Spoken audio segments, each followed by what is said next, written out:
नमस्कार दोस्तों, स्वागत है आप सभी का। आज की क्लास में मैं आपके सामने 3 शानदार कॉन्सेप्ट लेकर आया हूं, जिस पे बेस क्वेश्चन लगातार साल दर साल आते ही रहता है। यानी हर साल मेंस में कोई एक क्वेश्चन इन तीनों में से जरूर आता है। आप प्रीवियस ईयर के पेपर उठाएं तो आपको समझ आएगा ये कॉन्सेप्ट कितने इंपॉर्टेंट है। तो लास्ट मिनट पे, यानी जो बच्चे अब आने वाला मेंस देने वाले हैं या फिर आने वाला CGL 2022 देने वाले हैं या आप रेलवे देने वाले हैं, उन सब में इस कॉन्सेप्ट का बहुत इंपॉर्टेंट एप्लीकेशन आता है। तो मैं आपको तीनों कॉन्सेप्ट समझाऊंगा। आपको तीनों कॉन्सेप्ट बिल्कुल टिप्स पे होने चाहिए, याद नहीं करने हैं, आपको चीज़ों को समझना है। तो आइए स्टार्ट करते हैं पहले कॉन्सेप्ट से। पहला है लार्जेस्ट स्फीयर इनसाइड कोन, यानी बड़े से बड़ा गोला किसी शंकु के अंदर अगर हम रखते हैं और उस गोले की आपसे त्रिज्या पूछी जाती है कि भाई त्रिज्या निकालो इस गोले की कितनी होगी, यानी रेडियस। ठीक है, तो आपके सामने 3D व्यू है और 2D व्यू है। 3D और 2D आप आराम से समझ सकते हैं, 3 डायमेंशन और 2 डायमेंशन। कोई भी चीज अगर आप देखते हैं इस तरीके की, यानी कि आप जब ऐसे सामने देख रहे हैं किसी चीज को, उसकी 3 डायमेंशन दिख रही है XYZ, तो 3D व्यू है ये। ठीक है, और इसी को जब पेपर पे उतार देते हैं तो इस तरीके से नजर आता है, जिसे हम 2D व्यू बोलते हैं। ठीक है, पहला है ये कि एक गेंद रखी है बड़ी से बड़ी किसी शंकु के अंदर, तो आपको बताना है इसकी त्रिज्या क्या होगी। अब ध्यान से देखिएगा, ये R है, इसका रेडियस ये परपेंडिकुलर हो गया, ये लंब हो गया यहाँ पर। ठीक है, क्योंकि ये सर्कल है, ये टेंजेंट है, ये लंब होगा, ये सर्कल है, ये टेंजेंट है, ये लंब होगा। इसका रेडियस R था, इसका रेडियस स्मॉल r है। ठीक है, तो ये स्मॉल r हो गया, ये R हो गया, ये L हो गया, ये H हो गया। ध्यान से देखिए, ये R है, ये भी R हो जाएगा, ये कितना बचेगा, H माइनस R बचेगा। ठीक है, अगर आप बहुत ध्यान से देखें तो ये ऊपर वाला त्रिभुज और ये नीचे वाला त्रिभुज, ये दोनों क्या है, समरूप हैं, सिमिलर हैं, एक जैसे हैं। ठीक है, एक जैसे दिखते हैं। यानी कैसे सिमिलरिटी हमने देखी, एक एंगल 90, एक एंगल 90, ये वाला एंगल कॉमन। ठीक है, तो अगर मैं इसके अंदर सिमिलरिटी लगाता हूं तो 90 के सामने क्या है, H माइनस R। ठीक है, 90 के सामने क्या है, L, H माइनस R बटे L, ये आ गया। 90 के सामने H माइनस R, 90 के सामने L। दूसरा अगर आप देखते हैं तो क्या आ गया, ये वाले एंगल के सामने ये R है, ये कैपिटल R है। ठीक है, तो ये आ गया। तो अगर मैं इसे सॉल्व करता हूं तो RH माइनस RR बराबर हो गया RL के। तो RH बराबर R कॉमन लिया, R प्लस L, तो R की वैल्यू आ गई कितनी, RH बटा R प्लस L। ठीक है, तो इस तरीके से आप छोटे वाले स्फेयर की त्रिज्या निकाल सकते हैं। छोटे वाले नहीं, स्फेयर की त्रिज्या निकाल सकते हैं। यानी बड़े से बड़ा गोला जो किसी शंकु के अंदर रखा जा सकता है, उसका फॉर्मूला आपके सामने ये आ जाएगा, छोटा r बराबर RH upon R plus L। ठीक है, ये फॉर्मूला हो गया। अब आपको फॉर्मूला याद नहीं रखना, मैं आपसे यही कहूंगा कि अगर आप फॉर्मूला याद रखेंगे तो कहीं ना कहीं गड़बड़ हो सकती है। इसीलिए आप क्या करें, ये सिमिलरिटी ध्यान रखें, ये बहुत आसान है। आपको 2 ट्रायंगल पता होने चाहिए सिमिलर कौन से हैं, उसके बाद आपने रेशियो लगाया और सॉल्व कर लिया। अगर आप फॉर्मूला याद रखेंगे तो देखिए कई बार गड़बड़ हो जाती है, इस छोटा r बड़े r में कंफ्यूजन हो जाती है, H कहाँ आएगा, L कहाँ आएगा, गड़बड़ हो सकती है। ठीक है, इसलिए फॉर्मूला याद करने से अच्छा है सिमिलरिटी ध्यान रखें। अब मैं आता हूं अगले कॉन्सेप्ट पर। अगला है आपके सामने ये एक क्वेश्चन बनता है, बड़े से बड़ा बेलन, सिलेंडर का मतलब हो गया बेलन। ठीक है, बड़े से बड़ा बेलन किसी शंकु के अंदर रखा जाता है, तो आपको यहां पर इस बेलन की रेडियस आपको बतानी है। ठीक है, रेडियस नहीं, इसमें हाइट का रिलेशन बताना है आपको। ठीक है, हाइट के रिलेशन पे क्वेश्चन आता है यहां पर, ध्यान से देखिएगा। अगर ये एक शंकु है, ये बेलन रखा है इसके अंदर, ठीक है, इसका रेडियस R है शंकु का, बेलन का छोटा r है, इसकी ऊंचाई कैपिटल एच है, इसकी ऊंचाई एच है, ठीक है।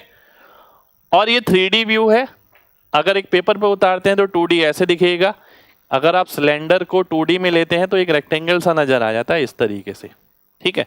ये अगर छोटा h है ये h माइनस एच आएगा, क्योंकि ये पूरा आपका कैपिटल H है, ठीक।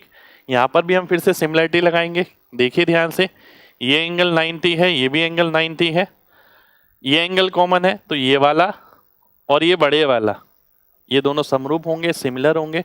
अगर मैं सिमिलरिटी लगाता हूं तो मैं बोलूंगा h माइनस एच बटे आर बराबर हो गया किसके, h अपॉन आर के,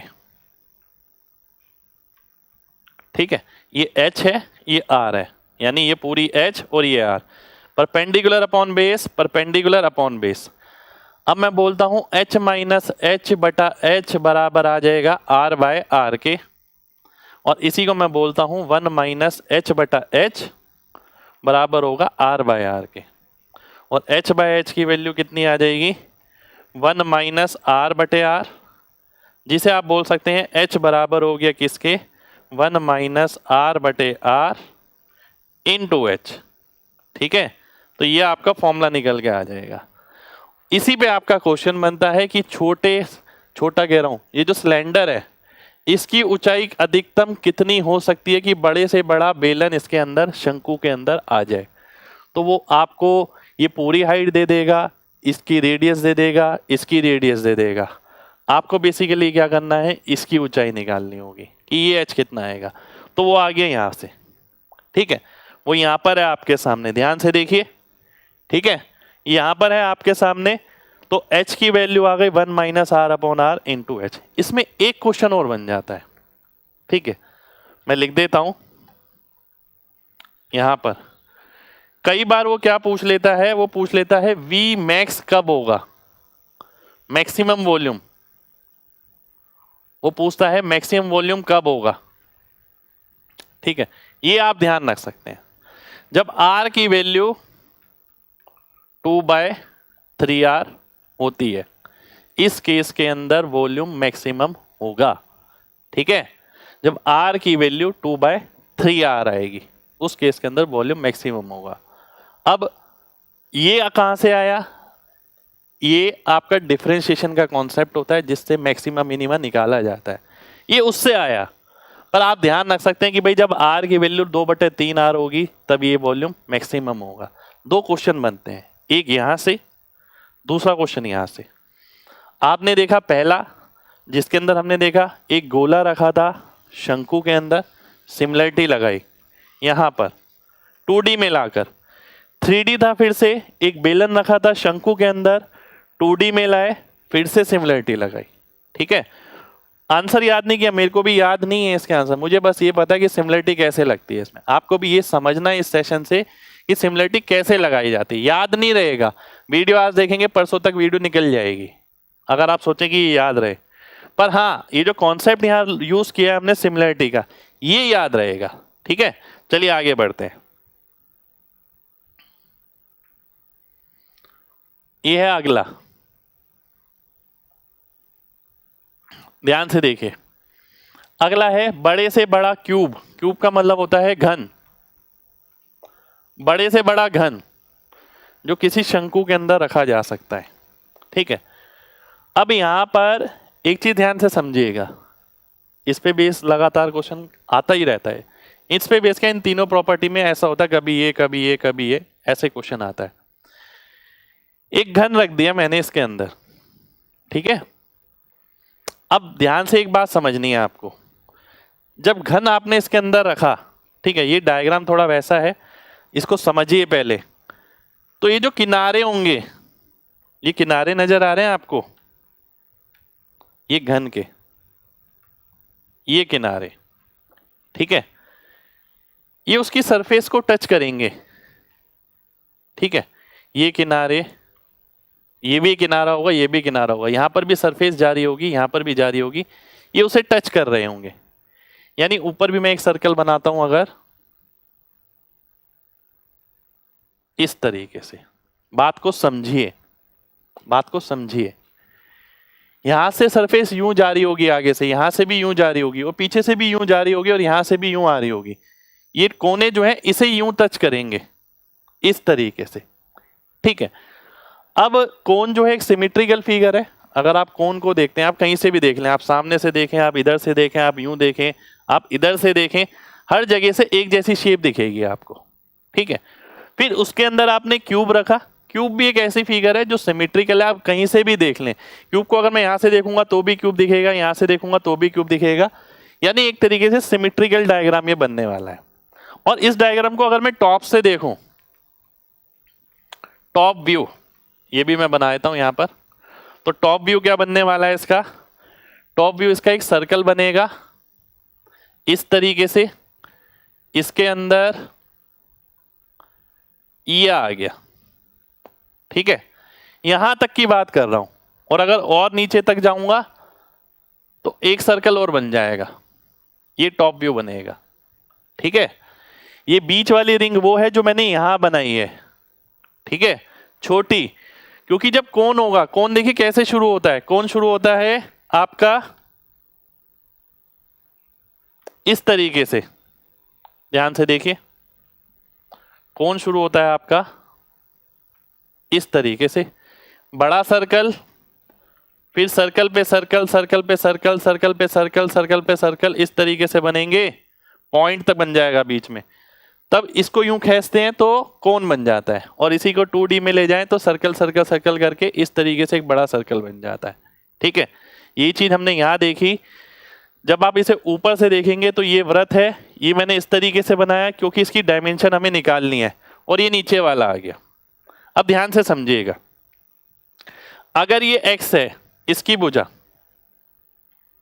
इसकी भुजा अगर मैं x लेता हूं, ध्यान से देखिए, ठीक है, तो ये भी x आ गया, यानी ये वाली साइड भी x हो गई, ये वाली साइड भी x हो गई, ठीक है। और ये कितना आ जाएगा? x√2, ये आ जाएगा x√2। अब मैंने ये क्यों निकाला, मैंने ये क्यों नहीं लिया, ये वाली साइड x क्यों नहीं ली? मेन चीज ये, देखिए ये वाली क्यों नहीं ली, मैं आपको ये बता रहा हूं। मैक्सिमम डिस्टेंस नजर आता है जब आप सामने से देख रहे हैं ना, तो आपको मैक्सिमम डिस्टेंस ये नजर आएगा, ये वाला जो डायगोनल है, ठीक है। जब आप सामने से देखेंगे तो एक्सट्रीम पॉइंट्स देखे जाते हैं, बिल्कुल बाहरी बिंदु जहां पर टच कर रहा है, तो वो इसका डायगोनल है, वो ये फेस नहीं है, ये नहीं है आगे वाली, आगे वाली तो यहां टच है, पीछे वाली यहां टच है, ठीक है। पर एक्सट्रीम अगर आप देखें तो डायगोनली टच है, ठीक है, एक्सट्रीम की बात करते हैं ये। तो अगर मैं सामने से इसे यूं देखता हूं तो ये डायग्राम बन जाएगा, ये x है, ये भी x है, तो ये कितना हो गया? x√2 हो गया, ठीक है। अब मैं इधर आता हूं, देखिए ये x है, ये x हो गया, ये r है इसका रेडियस, ठीक है, और ये पूरी हाइट h है, ये h-x हो गया क्योंकि x पूरा है, h में से जाएगा h-x बचेगा, ये x/√2। क्यों? क्योंकि ये x√2 था, जब आप एक्सिस के अलोंग देखेंगे तो इसका आधा नजर आएगा, x√2 का आधा, तो x√2 का आधा क्या होता है? x/√2 होता है, ठीक है, ये आ जाएगा। अब मैं आगे बढ़ता हूं, अब फिर से वही देखना है मेरे को, अब तो कुछ बचा ही नहीं है इसमें। मैं देखता हूं ये वाला त्रिभुज, ये वाला त्रिभुज फिर से सिमिलर है, यानी 3 कॉन्सेप्ट हमने पढ़े, तीनों में रिजल्ट अलग अलग, पर लगी तीनों में सिमिलरिटी। बहुत काम की चीज रहती है सिमिलरिटी, ठीक है, समरूपता। तो अगर मैं देखता हूं h/r, ये h है, ये r है, बराबर हो गया किसके? h-x/x√2, x/√2। इसको इससे गुणा करता हूं, hx/√2 बराबर आ गया HR-RX, और मेरे को किसकी वैल्यू निकालनी है? x की वैल्यू ही निकालनी है। तो इसे मैं इधर लेता हूं, तो x कॉमन लिया मैंने, h/√2 प्लस r बराबर हो गया RH के। तो x की वैल्यू किसके बराबर आ गई? RH ऊपर आएगा, और r√2 plus h, √2r plus h और ये वाला √2 भी ऊपर चला जाएगा। इसको भी मैं इधर ले लेता हूं। इसको मैं याद कर लेता था अपने टाइम में, मैं सही बात बताऊं, ठीक है। और इसको याद मैं किस तरीके से करता था मैं आपको ये बताता हूं। मैं इसे इस तरीके से याद करता था कि x बराबर हो गया, मैं इसे इस नजर से देखता था, √2r और h और √2r प्लस h, ठीक है। जिसका गुणनफल है ऊपर, नीचे उसी का एडिशन है, मैं इस तरीके से याद कर लेता था। तो ये आ गया √2r h upon √2r plus h। तो ये घन का फॉर्मूला है, ठीक है। घन रिपीटेडली आता रहता है, बहुत फ्रीक्वेंटली। स्फेयर वाला भी आ जाता है पर थोड़ा कम आता है इससे, ये सबसे ज्यादा इंपॉर्टेंट है, ठीक है। इस पे बेस क्वेश्चन लगातार हर मेंस में आया है, लगातार मैं बोल रहा हूँ। तो आपको ये क्वेश्चन करना जरूरी है, ये कॉन्सेप्ट पढ़ना जरूरी है। ये थे हमारे आज के 3 कॉन्सेप्ट, 1, 2 और 3। तीनों के अंदर हमने सिमिलरिटी का भरपूर उपयोग किया है। कोशिश ये रहेगी आगे भी आपके एग्जाम पॉइंट ऑफ व्यू से ऐसे छोटे छोटे कॉन्सेप्ट आपके लिए लाते रहें। छोटे कॉन्सेप्ट इसलिए बोल रहा हूँ क्योंकि क्लास छोटी होती है इनकी, ठीक है। वैसे कॉन्सेप्ट छोटा नहीं है, वैसे बहुत इंपॉर्टेंट क्वेश्चन है। जो पूरी पढ़ाई कर लेता है उसके बाद कुछ कॉन्सेप्ट ऐसे होते हैं जो याद नहीं रह पाते या समझ नहीं आ पाते, तो ये वैसा कॉन्सेप्ट है, ठीक है। और जिसपे बेस एग्जाम में इंपॉर्टेंट क्वेश्चन बनता है। यानी अगर 190 प्लस की किसी ने तमन्ना रखी है कि भाई 200 में से 190 प्लस स्कोर आना चाहिए, तो ऐसे क्वेश्चन करके जाना जरूरी है। तो उम्मीद करते हैं क्लास आपको पसंद आई होगी। कमेंट करके जरूर बताइएगा कैसी लगी, और आपको भी अगर कोई लगता है कि यार ये वाला कॉन्सेप्ट भी ऐसा है जो सर को कराना चाहिए, तो कमेंट बॉक्स में जरूर बताइए। जय हिंद।